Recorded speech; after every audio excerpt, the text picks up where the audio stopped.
പ്രിയപ്പെട്ട സഖാക്കളെ, ഭാരതത്തിന്റെ വീരേതിഹാസ ചരിത്രത്തിൽ എണ്ണമറ്റ പോരാട്ടങ്ങൾക്ക് നേതൃത്വം നൽകി സമസ്ത ജനവിഭാഗങ്ങളുടെയും ആശയം ആവേശവുമായി മാറിക്കഴിഞ്ഞിരിക്കുന്നു ഇന്ന് DYFI. ഈ മഹാപ്രസ്ഥാനത്തിന്റെ അഖിലേന്ത്യാ സമ്മേളനത്തിൽ പങ്കെടുക്കുന്ന മുഴുവൻ സഖാക്കളെയും സുഹൃത്തുക്കളെയും ഞാൻ ജ്യോതിലക്ഷ്മി ഊഷ്മളമായി അഭിവാദനം ചെയ്തുകൊള്ളുന്നു.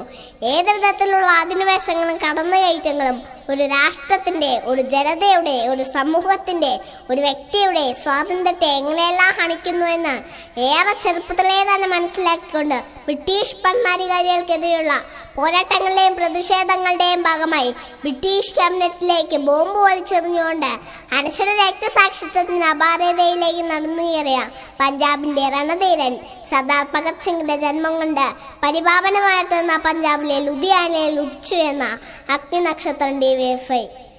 ബ്രിട്ടീഷ് പട്ടാളത്തിന്റെ ക്രൂരമർദ്ദനങ്ങൾക്കും കൊടിയ പീഡനങ്ങൾക്കും വിധേയരായി ജീവൻ ബലിയർപ്പിക്കേണ്ടി വന്ന ഭഗത് സിംഗിന്റെയും രാജ്ഗുരുവിന്റെയും സുഖദേവ് സിംഗിന്റെയും എല്ലാം ധീര രക്തസാക്ഷിത്വത്തിൽ നിന്നും പ്രചോദനം ഉൾക്കൊണ്ടുകൊണ്ട് സ്വാതന്ത്ര്യം തന്നെ അമൃതം, പാരതന്ത്ര്യം മൃതിയേക്കാൾ ഭയാനകം എന്ന് ഉറക്കെ പ്രഖ്യാപിച്ചുകൊണ്ട് ജീവിതത്തിന്റെ സർവസ്വവും ഉപേക്ഷിച്ച് ഇന്ത്യൻ ദേശീയ സ്വാതന്ത്ര്യ സമരത്തിന്റെ തീച്ചുളയിലേക്ക് ഇറങ്ങി പുറപ്പെട്ട ആയിരക്കണക്കിന് ധീര ദേശാഭിമാനികളായ ചെറുപ്പക്കാരുടെ നേരവകാശം ഏറ്റുവാങ്ങാൻ നിയോഗം സിദ്ധിച്ച ഇന്ത്യൻ മണ്ണിലെ പൊള്ളുന്ന യോജന വിപ്ലവ പ്രസ്ഥാനം അതാണ് DYFI.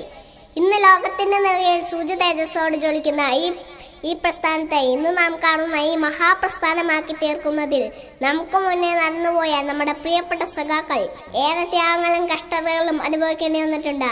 അനേകായിരം മനുഷ്യരുടെ വ്യക്തിത്വങ്ങൾ നമുക്ക് മാർഗദർശകരായിട്ടുണ്ട്. ഒരു പുരുഷായുസ് മുഴുവൻ അധ്വാനിക്കുന്നവന്റെയും കഷ്ടപ്പെടുന്നവന്റെ ഉന്നമനത്തിനായി ജീവിതം ഒഴിഞ്ഞു വെച്ച ഭഗവാൻ ബുദ്ധന്റെയും ശ്രീ യേശുദേവന്റെയും സ്വാമി വിവേകാനന്ദന്റെയും ശ്രീനാരായണ ഗുരുദേവന്റെയും അയ്യങ്കാളിയുടെയും മഹാത്മാഗാന്ധിയുടെയും എല്ലാത്തിനും ഉപരിയായി കാറൽ മാർക്സിന്റെയും ജീവിത ദർശനങ്ങൾ ഉൾക്കൊണ്ടുകൊണ്ട് സഖാക്കൾ P. Krishnapillai, AKG, EMS, Harkishan Singh Sujith, ജ്യോതി ബസു, സുന്ദരയ്യ, സഖാവ് നായനാർ തുടങ്ങി VS അച്യുതാനന്ദൻ അടക്കമുള്ള ധീരദേശാഭിമാനികളും സഖാക്കൾ അപ്പുവും ചിരികണ്ഠനും അബൂബക്കറും കുഞ്ഞമ്മ നായരും കുഞ്ഞാടിയും അഴീക്കോളയന്താകവനും തുടങ്ങി നമ്മുടെ പ്രിയപ്പെട്ട മധുവും റോഷനും ശിവലാലും ബാബുവും രാജീവനും സഖാവ് വിദ്യാധരനടക്കം എണ്ണയാലൊണങ്ങാത്ത ധീര രക്തസാക്ഷികളും ജീവിക്കുന്ന ഇതിഹാസം പുഷ്പനടക്കം നമ്മുടെ പ്രിയപ്പെട്ട സഖാക്കളും ജീവനും ജീവിതവും കൊടുത്ത് തെളിയിച്ചു തന്ന പാതയിലൂടെ മുന്നേറുമെന്നും അവർ വിളിച്ച മുദ്രാവാക്യം ഈ മണ്ണിൽ ശാശ്വതമാക്കുമെന്നും അവരുയർത്തിയ സുപ്രപതാക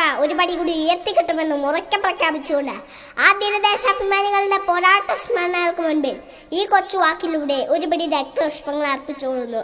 ഇവരുടെ എല്ലാം ത്യാഗത്തിന്റെയും ആത്മസമർപ്പണത്തിന്റെ അമലമായ രൂപം കൊണ്ട ഇന്നിന്റെ കേരളം, സഖോ പിണറായി വിജയൻ നയിക്കുന്ന ഈ നവകേരളം, ഈ കേരളത്തെ, ഈ സർക്കാരിനെ കണ്ണിലെ കൃഷ്ണമണി പോലെ കാത്തു സംരക്ഷിക്കാനുള്ള ധാർമ്മികമായ ഉത്തരവാദിത്തം ഇവിടെ എത്തിച്ചേർന്നിരിക്കുന്ന മുഴുവൻ സഖാക്കളും സ്വയം ഏറ്റെടുക്കണം.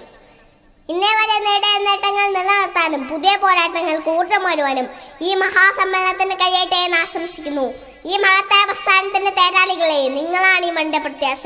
ഇന്നും യുവാക്കളും കുട്ടികളും സ്ത്രീകളും വിവിധ തരത്തിലുള്ള ചൂഷണങ്ങൾക്ക് വിധേയരാകുന്നു. അതിനെതിരായ പോരാട്ടങ്ങളെ ജാതിയും മതവും പറഞ്ഞ് തകർക്കുവാൻ പലരും ശ്രമിക്കുന്നു. രാജ്യത്തെ തെറ്റായ ദിശയിലേക്ക് നയിക്കുവാൻ ഇറങ്ങി പുറപ്പെട്ടിരിക്കുന്ന ദുഷ്ടശക്തികളെ ഒറ്റപ്പെടുത്താനും തച്ചു തകർക്കുവാനും ഐശ്വര്യസമൃദ്ധമായ നവകേരളം സൃഷ്ടിക്കുവാനും നമുക്ക് കഴിയണം. അതിനെല്ലാം നമുക്ക് ആശ്രയം നമ്മുടെ സഖാക്കൾ സ്വന്തം നെഞ്ചിലെ ചുടുകായ നൽകി ചുവപ്പിച്ചു നൽകിയ ഈ നക്ഷത്രാങ്കിത സുപ്രപതാക മാത്രമാണ്. ഈ പതാക വാലിലേക്ക് ഉയർത്തി നമുക്ക് ഉച്ചത്തിൽ വിളിക്കാം സഖാ.